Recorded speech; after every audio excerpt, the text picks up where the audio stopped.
ဒီတိုင်းပဲနေပါလို့လီနာကပြန်ပြောတယ်သူတို့ troll ကိုလှုပ်ခဲ့ကြတာတွေကြောင့်ဒါသူတို့ခံရတဲ့အပြစ်ဒဏ်ပဲဒီကိစ္စတွေကိုတော့မင်းဝင်မပါတာကောင်းလိမ့်မယ်နော်လီယိုလည်းထပ်မီးဖို့တော့အချိန်မရလိုက်ခင်မှာသူ့လူတွေကသူ့ကိုလိုက်ရှာရင်ရောက်လာကြတာပေါ့သူတို့ကညနေဆောင်နေပြီငါတို့အသင့်ပြင်ဆင်ထားဖို့လိုနေပြီလို့ပြောကြတာပဲဒါနဲ့လီယိုလည်းသူတို့နဲ့အတူရွာကိုပြန်သွားလိုက်တာပေါ့နောက်တော့လီယိုကခေါင်းဆောင်နဲ့နှစ်ကိုကြားစကားပြောပြီးမေးလိုက်တာက troll ကမိန်းမခလီဒါမှမဟုတ်လူအိုတွေကိုတတ်ဖူးတာရောရှိဖူးလားတဲ့ခေါင်းဆောင်ကမတတ်ဖူးပါဘူးသူကငါတို့ Viking ယောက်ျားတွေကိုပဲတတ်တာပါလို့ပြန်ပြေးတယ်လီယိုကအဲ့ဒါဆိုရင်သူကညံလေးရှိတယ်လို့တနည်းအားဖြင့်စီကံလေးရှိတယ်လို့ဆိုရမှာပေါ့လို့ပြောတာပေါ့ခေါင်းဆောင်ကအံ့ဩသွားပြီသူကငါတို့လူတွေကိုတတ်နေတာတော့မင်းကသူ့ကိုချီးမွမ်းနေတာလားလို့မေးလိုက်တယ်လီယိုကကျွန်တော်သူ့ကိုချီးမွမ်းနေတာမဟုတ်ပါဘူးသူကယောက်ျားတွေကိုပဲတတ်တာဘာအကြောင်းကြောင့်လဲဆိုတဲ့အကြောင်းပြချက်တစ်ခုခုတော့ရှိရမယ်လို့ကျွန်တော်ထင်တာပါအခုချိန်ထိသူကကျွန်တော်တို့ကိုပဲဖြစ်ဖြစ်ခမားတို့ရဲ့တခြားရွာသားတွေကိုပဲဖြစ်ဖြစ်ဓာတ်ရိုက်တိုက်ခိုက်တာမျိုးမလုပ်သေးဘူးလေလို့ပြန်ဖြေလိုက်တယ်အဲ့ဒီတုန်းကပြောတာပေါ့လွန်ခဲ့တဲ့အနှစ်20လောက်တုန်းက troll တကောင်ကိုတတ်လိုက်ဖို့တဲ့အဲ့နောက်ပိုင်းတော့တကောင်မှမတွေ့ရတော့တာပါပဲအခုကောင်ကြီးကဘယ်ကနေရောက်ချလာမှန်းကိုမသိပါဘူး troll ကိုကြောက်နေတယ်ဆိုရင်တော့တိုက်ခိုက်မနေပါနဲ့တော့လို့လည်းပြောလိုက်တာပေါ့အဲ့ဒီညနေကျတော့လီယိုနဲ့သူ့စစ်တီတွေက troll ကိုစောက်ဖို့အတွက်ကိုအရက်ဆိုင်နေမှာပဲတခါထပ်ပြီးတော့စောင့်နေကြပြန်ရေ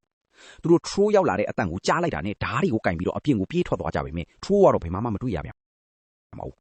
်စိတ်ပြက်လက်ပြက်ဖြစ်ပြီးတော့သူတို့အရက်ဆိုင်ဘက်ကိုပြန်လှည့်လာခဲ့ကြတယ်အဲ့ဒီအချိန်ကျမှ troll ကကြောက်တုံးနေတဲ့နောက်ွယ်ကနေတိတ်တိတ်လေးထွက်လာပြီးတော့သူ့ရဲ့ပုံအောင်ရနေရာကိုပြန်သွားတာပါပဲနောက်တနေ့ကျတော့လီယိုကလီနာစီကိုတခါထပ်သွားပြီးတော့ troll ကိုဘယ်လိုတတ်ရမလဲဆိုတာပြောပြပါအောင်လို့မေးလိုက်တာပေါ့လီနာလည်းခမရတို့လူတွေနဲ့ပဲအိမ်ကိုပြန်သွားကြပါတော့လားလို့ပြန်ပြောလိုက်တယ်လီယိုကကျွန်တော်မပြန်ခင်မှာတော့ဒီ troll စီကနေလူတွေကိုဘယ်လိုလွတ်မြောက်အောင်လုပ်ရမလဲဆိုတာကိုသိရမှာပါလို့ပြန်ဖြေတယ်အဲ့ဒီအခါကျမှလီနာကသူ့ကိုသူမရဲ့တဲအိမ်တဲကိုခေါ်သွားပြီးတော့ဘေးတင်ဟောတဲ့အယိုးလေးတွေကိုပြစ်ချပြီးတော့အဖြစ်တစ်ခုခုကိုရှာနေတော့ပေါ့အဲ့ဒီအချိန်မှာပဲလီယိုကအပြင်ဘက်ကနေ troll ရဲ့အတန်ကိုကြားလိုက်ရတာပေါ့သူကအပြင်ကိုအလောတကြီးပြေးထွက်သွားတာဒါပေမဲ့ troll ကတော့သူ့ကိုမြင်တာနဲ့ထွက်ပြေးသွားတာပဲလီယိုကလည်းမင်းဘော်ကိုခုန်တက်ပြီးသူ့နောက်ကိုလိုက်သွားတာပေါ့သူမမီခင်မှာပဲ troll ကတောင်ပေါ်ကိုတက်ပြေးသွားပါလေရောလီနာကလည်းနောက်ကနေလိုက်လာပြီးအဲ့ဒီနေရာကိုရောက်လာခဲ့တယ်လေလီယိုက troll ကိုမင်းသာတတိရှိရင်ငါရှိကိုလာခဲ့စမ်းပါကွာဘာလို့ခဏခဏပြေးနေရတာလဲလို့အော်ပြောလိုက်တာပေါ့ troll ကလည်းသူ့ဘာသာစကားနဲ့ပဲပြန်ဖြေလိုက်တယ်လီနာကနားလေသွားပြီးလီယိုကိုပြန်ပြောပြတယ် troll ကပြောနေတာကတော့သူ့ရံပွဲကမင်းနဲ့မဟုတ်ဘူးတဲ့မင်းနဲ့မင်းလူတွေကသူ့ကိုဘာမှထိခိုက်အောင်မလုပ်ဘူးလေအဲ့ဒါကြောင့်မို့လို့လေသူကမင်းတို့ကိုဘယ်တော့မှတိုက်ခိုက်ခဲ့တာမဟုတ်ဘူးတဲ့လို့ပြောပြလိုက်တယ်ဒါကိုကြားလိုက်ရတော့လီယိုကအံ့အားသင့်သွားပြီးလီနာနဲ့အတူသူမရဲ့တဲကိုပြန်လာခဲ့ကြတာပေါ့အဲ့ဒီမှာသူကဒါဆိုသူကဘာလို့ဒီနားတစ်ဝိုက်မှာပဲခဏခဏပတ်ပြီးလှည့်လည်နေရတာလဲလို့မေးလိုက်တယ်လီနာကရှင်းပြတာပေါ့တကြီးရဲ့တူတယောက်ကတစ်ချိန်လုံးကကျမကိုမကောင်းတဲ့ဘဝတွေကိုရောက်အောင်အတင်းကျပ်တွန်းပို့ခဲ့တာဒါပေမဲ့သူကကျမရဲ့အဲ့ရထဲမှာပဲတေဆုံးသွားခဲ့တာပါလို့ပြောပြလိုက်ပါတယ်သူသေးတာငါးကြောက်ဆိုပြီးလူတွေကအပြစ်တင်ပြီးတော့မျိုးနွယ်စုတွေကနေမောင်းထုတ်လိုက်ကြတာအဲ့ဒီကလေးကစပြီးဒီမှာတယောက်ထဲနေလာခဲ့တာဘိုက်ကင်းယောက်ျားကြီးအများကြီးညာတိုင်းငါ့ကိုအဆက်ခွဲဖို့လာနေကြတာဒါပေမဲ့ troll ကြီးစပေါ်လာကြတဲ့ကတော့ဘယ်သူမှမလာရဲကြတော့ဒါကြောင့်မင်းတို့သူ့ကိုတတ်ဖို့ငါကူညီပေးမှာမဟုတ်ဘူးခမရ troll ကြီးကလည်းဒုက္ခတွေအများကြီးခံစားခဲ့ရပြီလေဒီအကြောင်းကြီးသိရတော့လီယိုကခေါင်းဆောင်စီပြန်သွားပြီးပြောလိုက်တယ်လီနာကနေတဆင့် troll ကြီးနဲ့စကားပြောဖြစ်ခဲ့တယ်ဗျာသူကဘိုက်ကင်းနေသူ့ကိုအရန်ရက်ဆက်ကြမ်းကြောက်စွာဆက်ဆံခဲ့ကြတယ်လို့လီနာကိုပြောပြတယ်ဒါကြောင့်သူကလက်စားချင်နေတာပါတဲ့ခေါင်းဆောင်ကတော့မျက်နှာမတမရနဲ့ဒီကိစ္စကိုနောက်မှပဲမင်းနဲ့ဆွေးနွေးကြတာပေါ့ကွာလို့ပြောလိုက်တယ်လီယိုသူ့လူတွေစီပြန်ဖို့ထွက်သွားတော့မှကလေးတစုကမတန်ဆွမ်းလူတယောက်ကိုရက်ရက်ဆက်ဆက်ရိုက်နှက်နေတာတွေ့လိုက်ရတယ်လီယိုကကလေးတွေကိုမောင်းထုတ်လိုက်တယ်အဲ့ဒီလူကြီးကသူ့ကိုပြန်ပြောတယ်ကျွန်တော်အဖေက troll ကြီးရဲ့အဖေနဲ့တိုက်ခဲ့တာအဲ့ဒါကြောင့် troll ကြီးကကျွန်တော်မိသားစုကယောက်ျားတွေအားလုံးကိုတပ်ပစ်ခဲ့တာဗျ troll ကြီးဘယ်မှာနေလဲကျွန်တော်သိတယ်မင်းနဲ့မင်းရဲ့စစ်တီတွေအဲ့ကိုသွားလို့ရတယ်ဗျ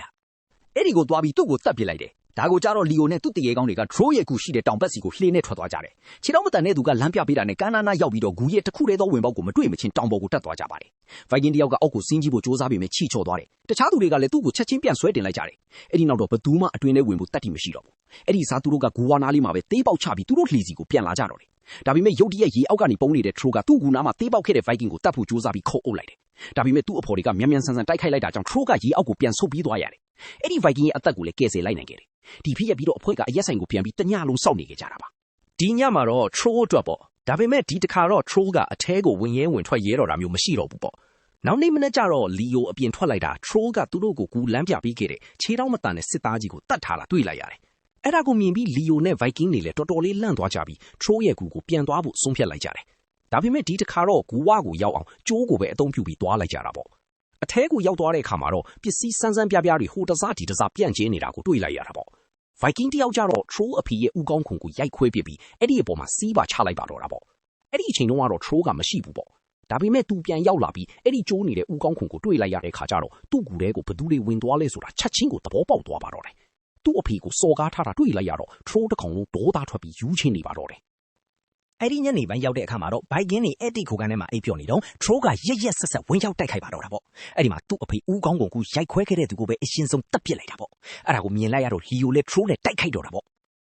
့ဒါပေမဲ့လီယိုကထရိုးနဲ့ရှင်ရင်အားနဲ့လွန်းနေတာပေါ့ထရိုးကမျက်နှာချက်ကနေထွက်ပြေးဖို့ကြိုးစားတယ်ဒါပေမဲ့လီယိုကသူ့ခြေထောက်ကိုဖမ်းဆွဲပြီးအောက်ကိုပြန်ဆွဲချလိုက်တဲ့အပြင်သူ့လက်မောင်းကိုလည်းတန်ကြိုကြီးတစ်ချောင်းနဲ့ရစ်ပတ်လိုက်တယ်ဒေါသထွက်နေတဲ့ထရိုးကြီးကလီယိုကိုထိုးပြီးရုန်းကန်နေပေမဲ့သူ့လက်ကတန်ကြိုထဲမှာညှိနေခဲ့တယ်ဘိုက်ကင်တယောက်ကသူ့ကိုမြားနဲ့ပစ်ပေမဲ့ထရိုးကသူ့ကိုတွန်းတုပ်လိုက်တယ်တခြားသူတွေမတိုက်ခိုက်ခင်မှာပဲထရိုးကထွက်ပြေးဖို့သူ့လက်ကိုသူ့ကိုယ်တိုင်ဖြတ်ပစ်လိုက်တာပေါ့ပင်လယ်ဘက်ကိုပြေးသွားပေမဲ့တိတ်မရောက်လိုက်ပါဘူးကန်းဆက်မှာပဲလဲကျပြီးတေသွားပါတော့တယ်ရုတ်တရက်ဆိုသလိုသူ့အလောင်းကိုမမြင်ရတဲ့အင်အားတစ်ခုကပင်လယ်ထဲဆွဲခေါ်သွားတာကိုတွေ့လိုက်ရတယ်နောက်တရက်မှာတော့ဘိုက်ကင်တွေဟာတေဆုံးသွားတဲ့သူတို့ရဲ့ရဲဘော်တွေကိုဝါနဲ့ပူဆူရင်အလောင်းတွေကိုမီးရှို့လိုက်ကြတယ်လီယိုကခေါင်းဆောင်ဘက်လှည့်ပြီးခမ ्या ကျွန်တော်ကိုအမှန်တရားရဲ့တော့ပဲပြောပြခဲ့တာပဲအခုထရိုးလဲတေသွားပြီဆိုတော့အနည်းဆုံးတော့အကုန်လုံးပြောပြပါတော့လားဗျာလို့ပြောလိုက်တယ်ခေါင်းဆောင်ကလည်းသူတို့ကထရိုးရဲ့အဖေကိုအကြောင်းမဲ့တတ်ခဲ့ဘူးကြောင်းဝန်ခံလိုက်ပြီးအခုတော့အားလုံးအကျိုးဆက်တွေကိုခံစားနေကြရတာပဲလို့ပြောပြလိုက်ပါတယ်လီယိုကပြန်ပြောတယ်မင်းရဲ့အတွေးတွေကြောင့်အပြစ်မဲ့တယောက်အသက်ဆုံးရှုံးခဲ့ရတာပါဒါပေမဲ့ဒီထရိုးကမင်းနဲ့မတူဘူးသူကအပြစ်မဲ့သူတွေကိုဘယ်တော့မှဒုက္ခမပေးခဲ့ပါဘူးဒီစကားကိုကြားတော့ခေါင်းဆောင်ကြီးလည်းရှက်စိတ်ဝင်သွားတာပေါ့အဲ့ဒီညမှာ Viking တွေက troll ရဲ့ဖြတ်ထားတဲ့လက်ကိုအရက်ဆိုင်မှာချိတ်ဆွဲပြီး troll ကအပိသက်တေးပြီးလို့ထင်ပြီးပျော်ပွဲကြီးကျင်းပကြတာပေါ့ပြီးတော့သူတို့တွေကအများစုကလည်းကိုယ့်အုံကိုပြန်သွားကြတာပဲလီယိုကတော့လီနာစီသွားတွေ့တာပဲလီနာကသူ့ကိုပြောပြတယ်ငါပြောခဲ့တယ်လို့ပဲ troll ကတော့မရှိတော့ဘူးဒါပေမဲ့မင်းမခံစားရမယ့်ဒဏ်ရာတွေကတော့ရှိပါသေးတယ်တဲ့အဲ့ဒီနောက်မှာတော့သူမရဲ့အတိတ်အကြောင်းလေးကိုဖွင့်ပြောပြလိုက်တာပဲလွန်ခဲ့တဲ့နှစ်ပေါင်းများစွာက troll ကသူမစီကိုရောက်လာခဲ့ဘူးတာတဲ့သူကသူမနဲ့တခါတော့နေခဲ့ဘူးတဲ့ဒါပေမဲ့အဲ့ဒီနောက်ပိုင်းမှာတော့သူမကိုဘယ်တော့မှထပ်မထိတွေ့တော့ပါဘူးထူးဆန်းတာကတော့ Viking တွေကသူ့မကိုထုတ်ခါပေးတာကြီးရပ်တန့်သွားကြတာပဲသူမကဆက်ပြောသေးတယ်လီယိုသူကမကောင်းတဲ့သူတယောက်မဟုတ်ပါဘူးတဲ့သူကသူ့ရဲ့ငယ်ဘဝနာကျင်မှုတွေကိုပဲတိတ်ဆောင်ထားတာပါတဲ့စကားပြောနေရင်းနဲ့လီနာနဲ့လီယိုကပို့ပြီးရင်းနှီးလာကြပြီးတယောက်လက်ထဲတယောက်ရောက်သွားကြတာပေါ့ညတကောင်ရန်ရောက်တော့ True ရဲ့အမေကရွာထဲကိုဒေါသတကြီးဝင်ရောက်လာတာပဲသူတွိုင်းရင်းနဲ့ဖုန်ကြီးတစ်ပါးကိုတတ်လိုက်တယ်ပြီးတော့အရက်ဆိုင်ထဲဝင်ပြီးအထဲမှာရှိတဲ့ Viking တွေကိုလည်းအကုန်တတ်ပစ်လိုက်တာပေါ့အဲ့ဒီနောက်သူ့သားရဲ့ဖြတ်ထားတဲ့လက်ကိုပါယူသွားခဲ့တာပါနောက်နေ့မနက်ကျတော့ကောင်လေးတယောက်ကလီနာစီကိုတိတ်တိတ်လေးချင်းကပ်လာပြီးတော့သူကလည်းအဲ့ဒီကောင်လေးကိုတိတ်တိတ်နေဖို့မှားပြီးသူ့နဲ့အတူတိတ်တိတ်လေးထွက်သွားခဲ့တာပေါ့အဲ့ဒီအချိန်မှာ Viking တွေကတော့ True ကအသက်ရှင်နေတုန်းပဲလို့ထင်ပြီးအခုအသက်ခံရတာတွေကလည်းသူ့လက်ချက်ပဲလို့ယုံကြည်နေကြတော့ဒါနဲ့သူ့ကိုလိုက်ရှာဖို့ထွက်သွားကြတာပေါ့ပင်လယ်ကမ်းစပ်ရောက်တော့သူတို့ကနောက်ထပ်အဖော်တယောက်ရဲ့ဖြတ်ထားတဲ့ခေါင်းကိုတွားတွေ့ကြတာကိုအဲ့ဒီတော့လီယိုရဲ့တန်တရားတွေကလည်းပိုပြီးကြီးထွားလာပြီး Troll ကတကယ်ပဲအသက်ရှင်နေတုန်းရှိနေတာပဲလို့တွေးမိတာနဲ့တယောက်တည်းကူတဲကိုအပြေးဝင်သွားပြီးတော့ရေထဲကိုမှုတ်ပြီးဝင်လိုက်တာပေါ့အထဲရောက်တော့သူကကြောက်တုံးပေါ်မှာလဲလျောင်းနေတဲ့ Troll ရဲ့ရုပ်အလောင်းကိုတွေ့လိုက်ရတာပေါ့ဒါပေမဲ့သူကနည်းနည်းလေးပိုနီးလာတဲ့အချိန်မှာပဲ Troll ရဲ့အမေကသူ့ကိုနောက်ကနေရုတ်တရက်တိုက်ခိုက်လိုက်ပြီးလေပင်ညစ်တာကိုလီယိုကကြောက်တုံးတုံးကိုယူပြီးသူ့ခေါင်းကိုရိုက်ချလိုက်တာပြီးတော့ဓာတ်တစ်ချောင်းကိုလည်းလှမ်းယူပြီးသူ့ကိုတပ်ပစ်လိုက်ပါတယ်အဲ့ဒီအချိန်ကျမှပဲကောင်လေးငယ်လေးကလည်းလက်ထဲမှာဓာတ်တစ်ချောင်းကင်ပြီးရောက်လာတော့တာပေါ့